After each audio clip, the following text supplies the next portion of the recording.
Hello, BookTube. It's Wednesday. It's just gone 5 o'clock here in the UK, where I am. And I've just shortly got back from going to Cambridge. I had to go this afternoon for getting me fingerprints done and photograph taken. And all my documents looked at for my permanent residency. So that's all sorted. It was kind of funny because I had to put my fingers on a scanner, the four fingers like this, but my hand's too wide for the scanner.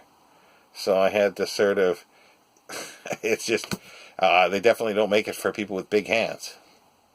But it finally got done in the end. Odd place. It was in a library. I didn't realize the library was in a shopping center. Who puts a library in a shopping center? Okay, well, it's a mystery to me. But on the way there, while I waited for the bus as well, I started. So that explains. It's about an hour and 20 minutes bus ride. So I had almost 2 hours reading, approximately, give or take. And I started reading the one of the mysteries that I got from the Remainder House, the Cotswolds Mysteries. This is Mud, Muck, and Dead Things by Anne Granger. And by the time we pulled into Cambridge, I was at chapter 9. I've just finished chapter 8, 155 pages. I was quite pleased. It's going quite easily and it's enjoyable. Nothing special. It's just your, so far, run-of-the-mill mystery. Dead body. Somebody finds it, is scared, seems like a shady character, runs from the scene.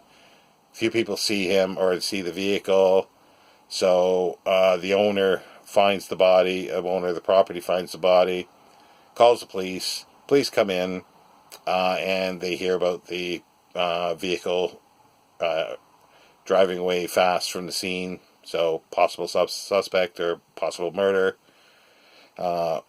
And there's history with the owner. There's been several, at least two other murders on that property 27 years ago, possibly connected. We don't know yet. And just 150 pages in, they're just about to formally identify the victim. So there's not a lot about sort of color background in the sense of knowing that it's the Cotswolds. I'm missing it. I don't see it yet. It might come a bit later. I was sort of hoping there'd be a bit of color that way, but as I say, it's an enjoyable little read, and I have my ideas so far at who the murderer is, and we'll see. It's just over 300 pages. I had hoped to read almost another 100 pages on the way back.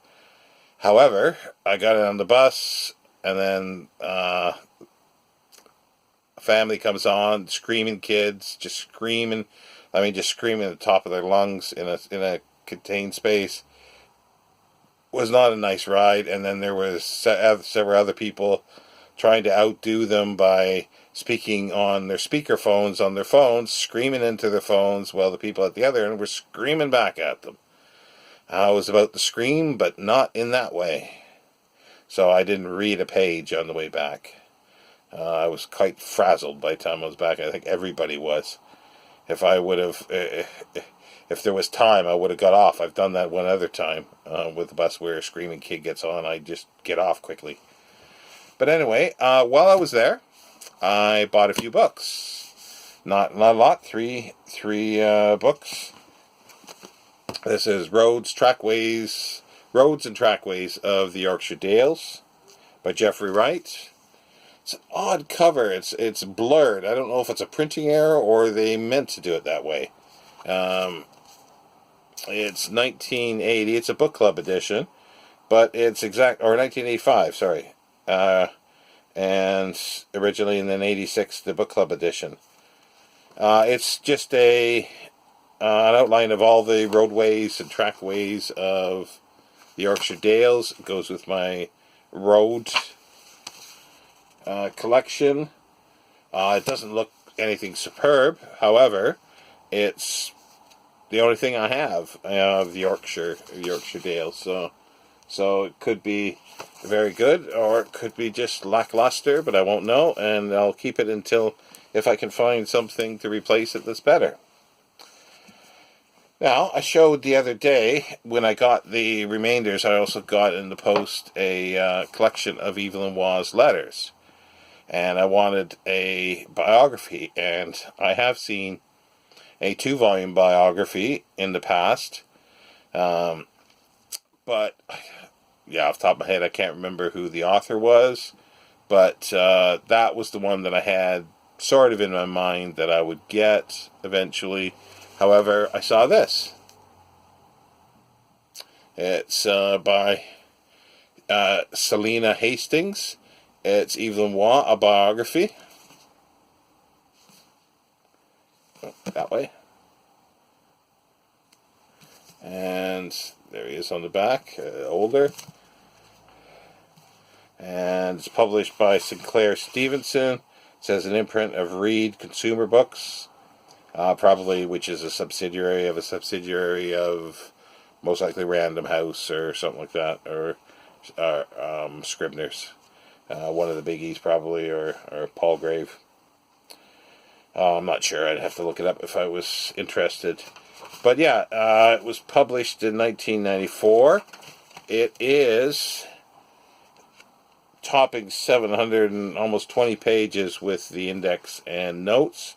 And just over, let me see, it's 625 pages-ish of text and acknowledgments and so forth.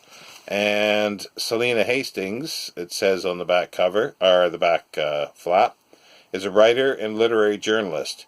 She worked for 14 years on the Daily Telegraph and subsequently as literary editor of Harper's and Queen. In 1985, she published Nancy Mitford, a biography. I think I've actually probably seen that one. So, but there you go. I've got a biography now. And it says on the back here, this is from the Telegraph by Ann Wilson. Selina Hastings has written a book which Nancy Mitford would have been proud to write herself. She handles the whole thing with consummate deftness, warmth and wit. Peter Ackroyd says very perceptive and often very funny. And that was Peter Ackroyd for the Sunday Times. Now, the other author that I've been mentioning about, and Steve Donahue spurred me on that I do want to read more of his this year because I started reading a bit before Christmas. And he got the biography and the letters, and we're talking about Kingsley Amis. I tried occasion or two to get the letters. They keep sending the British edition, which is a very small edition. It's got the same number of pages, but just smaller size and just very, very badly bound. As soon as you open it up, it splits and breaks, and pages come out. So it was the American edition that I'd been looking for because it had been remained here, and oh, it's a honker. There it is.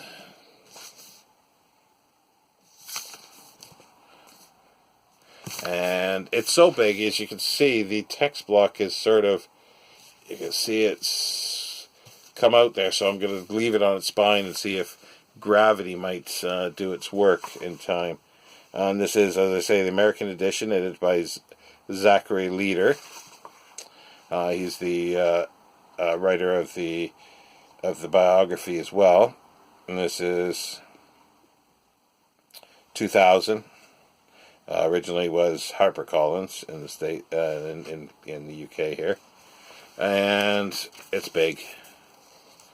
It goes to, with index, over 1,200 pages.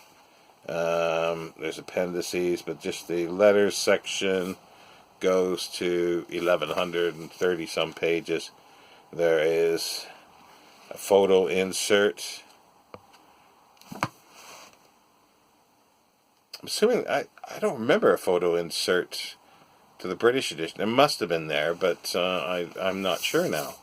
I don't remember it. So, but anyway, yeah, there's lots of praise on the back here. David Lodge for the Times Literary Supplement. I have not laughed aloud at a book so frequently for a long time. A major literary event. Yeah. Gillian Barnes for the Sunday Times. Provokes outbursts of wild laughter. Addictive, wicked, and can't free.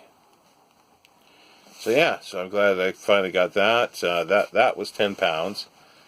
More than I would normally pay, but I just sort of got tired of trying to chase it down on the internet.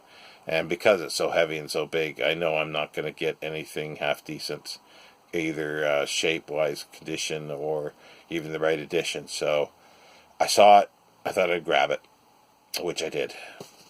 So yeah, so that's Wednesday. And I'm not sure if I'll be back for Friday Reads. I'll give it a try.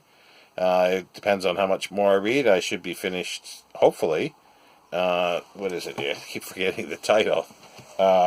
Mud, Muck, and Dead Things by Anne Granger.